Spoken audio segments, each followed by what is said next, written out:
room. So what do you think, or do you feel like people sometimes just like overlook your leadership specifically and your impact on the team from like a chemistry standpoint, because there's just so many narratives? So like, do you think people are overlooking that? She made the all W first team. I don't think anyone's overlooking what Kelsey Mitchell did this year. I'm not gonna lie. I don't think anyone is. Okay, this is wild. Kelsey Mitchell just went on Sue Bird's podcast and basically confirmed what everyone's been whispering about behind closed doors. And get this, she didn't just talk about playing with Caitlin Clark. She revealed that she actually had to sit down with the Fever organization because things weren't working the way they should have been. But here's the kicker. What she said about Caitlin herself is where this gets complicated.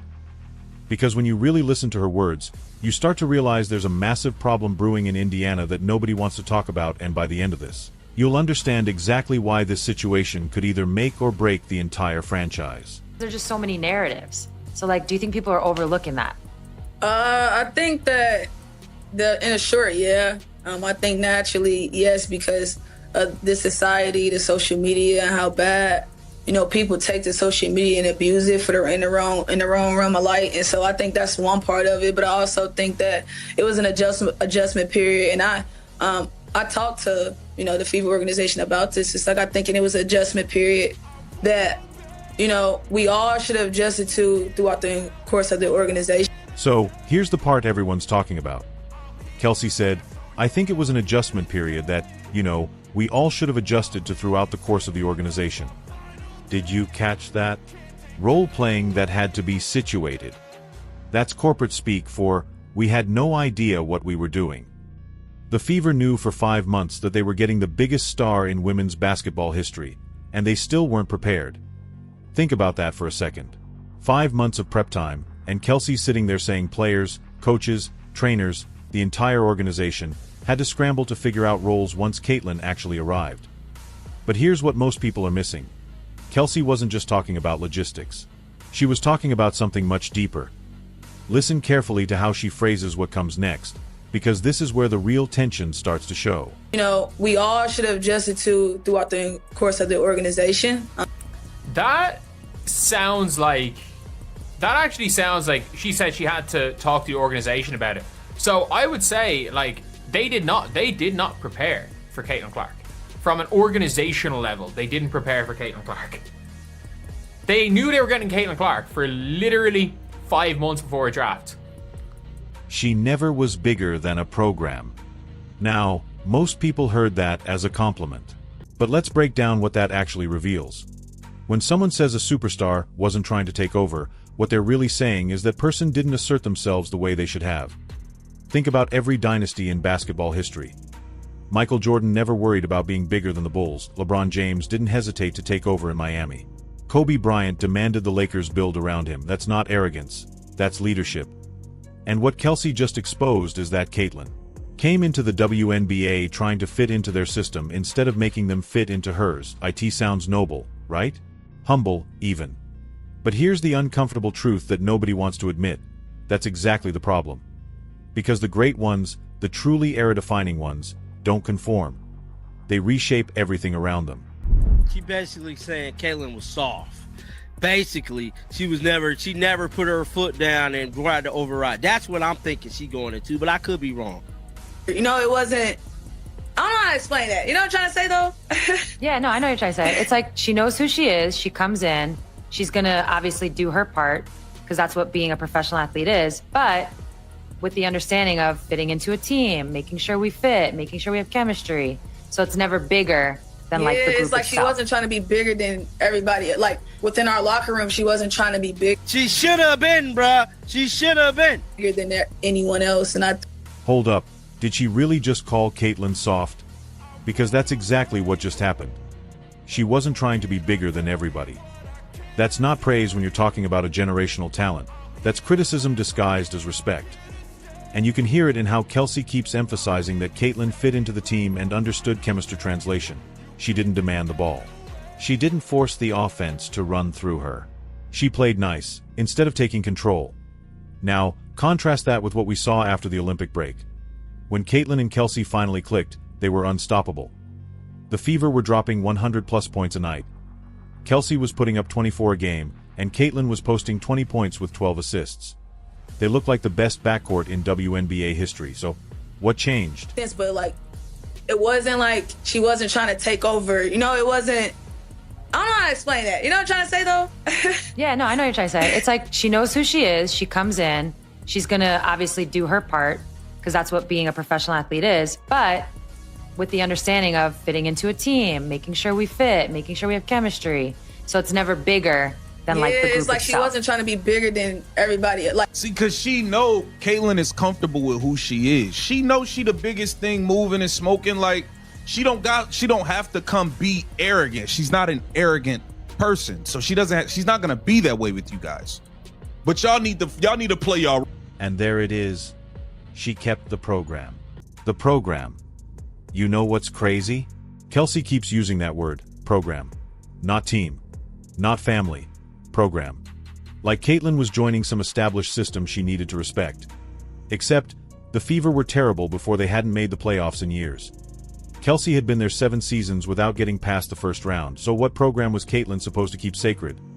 This is classic psychology from veteran players who feel threatened. They frame humility as a virtue, when what they really want is for the new star to know her place. And Caitlin, being the ultimate team player, actually did it. She deferred. She facilitated. She made everyone around her better instead of demanding they make her, which brings us to the massive elephant in the room, the thing quietly destroying this partnership before it ever reaches its potential. I don't know if that makes sense, but like, No, it very much makes sense. And you know what? Like, she wasn't even asked about Caitlin Clark. And like, there's no matter what, I mean this when I say this. No matter what happens, even if I don't think Kelsey Mitchell wants to leave. It's gonna take, these two have had 10 games together in a system where they were able to run, both of them were able to play, and they were both healthy. They have had 10. See what just happened there? Kelsey praised Caitlin for maintaining passion when she didn't play, and when injuries happened, but think about why that even needed to be said. The subtext is brutal. Caitlin had to prove she could stay engaged even when she wasn't the focal point. Even when the offense didn't run through her. Even when Kelsey was taking contested long twos instead of passing. And Caitlin passed that test, which Kelsey clearly respects. But here's what's eating away at this whole situation from the inside. Head coach Stephanie White came in and immediately said that Kelsey Mitchell was her #1 priority. Not the generational talent who single-handedly changed the entire league, not the player who sells out every arena and brings in me, no, the veteran who's been good, but never great. And that decision has created a fracture, one that's about to explode. Her power too much, you know, and you got to respect that. But now we have gotten to a point, truthfully, Kelsey, and I rock with Kelsey. Kelsey's a killer. You know what I mean? Obviously, we got a little crazy with Kelsey because there was a certain point in time, beginning of the season last year, she wasn't passing, but post-Olympic break, she was great. We got on her once her sister started making comments online and doing all that. She was doing too much. You got her under control. Cool. But I think now we are at a point where Caitlin does need to start doing some of the things you said she don't do, like asserting her power. She needs to start taking. You're like my little sister. Did you feel that shift? That's not just affection, that's hierarchy. Big sister, little sister, veteran, rookie, the person who's been here, and the person who needs to learn. Except Caitlin isn't just any rookie, she's the most accomplished player to ever enter the WNBA. She broke every college record that mattered, she's already better than Kelsey will ever be, and deep down, everyone knows it. But the Fever's entire structure is built around pretending that's not true. And this is textbook organizational dysfunction. When you have a transcendent talent, you don't make them adjust to your system. You blow up the system and build a new one around them. Golden State didn't tell Steph Curry to fit into Mark Jackson's offense. They hired Steve Kerr and revolutionized basketball. The Lakers didn't ask Kobe Bryant to respect the veterans. They traded Shaq and gave Kobe the keys. But the Fever, they're trying to have it both ways. Feeling this. you're talking about a kid in the candy store, and that's Caitlin. Yeah. Tutu, she is, but in a good way. She's a live light. And she her personality shows in her game, and it's dope for her. Guys, Now, in your going locker back to what I was saying in the beginning, man, with the media, and Kelsey Mitchell be sneak dissing, bro. That was kind of a sneak diss because you would think she basically letting us know, like you would think Caitlin Clark is not bigger than the system. Caitlin Clark just come in and play her role. Caitlin Clark need to go there and be the LeBron, be Michael Jordan, be Kobe, aggressive, give me the ball. She's claiming basically so many words. Caitlin ain't doing. Now here's where things get really complicated. Because Kelsey isn't wrong about everything, she's absolutely right that Caitlin needs to be more assertive. The problem is why Caitlin isn't being assertive. And it's not because she's soft or immature, it's because she's trapped in an impossible situation. Think about what actually happened this season. Caitlin played hurt for basically the entire year. She was injured from day one but kept grinding because the team needed her.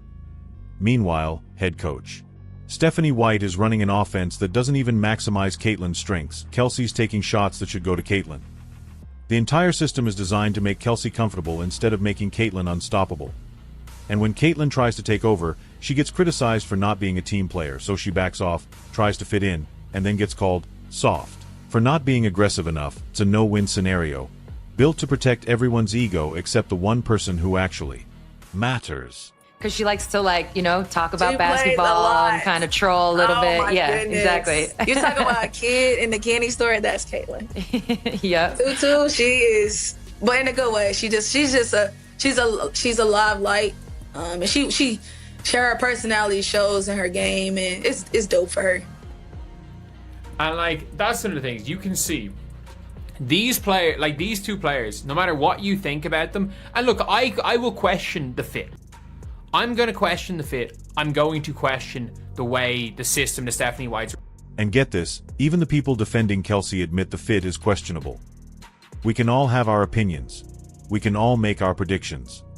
Translation: nobody actually knows if this works long term. They're hoping, they're guessing, they're crossing their fingers that chemistry somehow develops. But hope isn't a strategy. Here's the truth Indiana doesn't want to face. Kelsey Mitchell is a great player who doesn't complement Caitlin Clark's game. Kelsey's an isolation scorer who needs the ball in her hands. Caitlin's a transcendent playmaker who makes everyone better when she controls the offense. Sure, those styles can coexist for stretches, like we saw after the Olympic break. But when the pressure hits, when games really matter, one of them has to dominate. And Stephanie White has already chosen Kelsey. Which means Caitlin Clark is stuck being the best player on the team, who isn't allowed to play like the best player on the team. Power right then and there. No question about it. She gave us like her best when she was in the locker room. Yeah, the time I've spent with Caitlin, like, she definitely has, like, oh, you're like my little sister. Yes. Because she likes to, like, you know, talk about She plays a basketball lot. and kind of troll a little Oh, bit. my Yeah, goodness. exactly. You talk about a kid in the candy store, that's Caitlin. Yep. Tutu, she is, but in a good way. She's a live light. And she her personality shows in her game, and it's dope for her. So you see Kelsey Mitchell had She should have been bigger than everybody. Finally, someone said it. Because that's the core issue destroying the Fever's potential. Caitlin should walk into that locker room knowing she's the franchise. She should demand the ball in crunch time. She should tell Stephanie White to build the offense around her strengths, not Kelsey's comfort zone. But she doesn't. And the organization enables that passivity because it's easier than having tough conversations with veterans. This is the moment that defines careers. Michael Jordan had to push out his friends to win championships. LeBron had to leave Cleveland to reach his potential. Kobe had to become the villain to build his legacy. Every superstar reaches a point where they have to choose between being liked and being great. And Caitlin Clark is standing at that crossroads right now. The only question left, does she have the ruthlessness to make the right choice? And they're hovering around 500. Then you can start to question things. If they're hovering around 500 coming into the All-Star break, I know they were this year as well, but then you can start to question things. You can see, we can talk about the coaches, we can talk about the fit, we can talk about personnel. But for now, I think Kelsey Mitchell will be dumb not to give it another year. She'd be dumb. She's going to get cored, so it's a one-year deal anyway. Here's what makes this situation so explosive: herself to prove she can be the number one option. Stephanie White has already committed to building around her. The organization has chosen sides, so Caitlin has three options. Keep being the ultimate team player, defer to Kelsey, fit into a system that doesn't maximize her talent, and hope things magically improve. That's the safe choice. It leads to a good career. but never greatness. Demand change. Tell ownership that Stephanie White's system isn't working. Insist the offense runs through her, even if it means being labeled selfish. That's the risky choice. It either leads to championships or gets her run out of town. Leave. Force a trade, go somewhere that actually understands what they have, build a legacy with a franchise that deserves her. And honestly, after hearing Kelsey talk about her like a little sister who needs to know her place, that third option is starting to look better every single day. But here's what everyone keeps missing. This isn't just about basketball. It's not about systems, playbooks, or shot selection. It's about respect. And Caitlin isn't getting it. Not from Stephanie White, who openly said Kelsey is the priority. Not from the organization, who failed to prepare for her arrival even after 5 months of warning. Not from Kelsey, who keeps framing Caitlin's team-first attitude as immaturity instead of what it truly is, sacrifice. And you can only disrespect greatness for so long before it walks away. The WNBA has spent decades begging for a player like Caitlin Clark, someone who brings mainstream attention, someone who fills arenas, someone who makes casual fans actually care about women's basketball. And now that they finally have her, they're treating her like she should be grateful for the opportunity, instead of realizing that every single team in the league would trade their entire roster for her.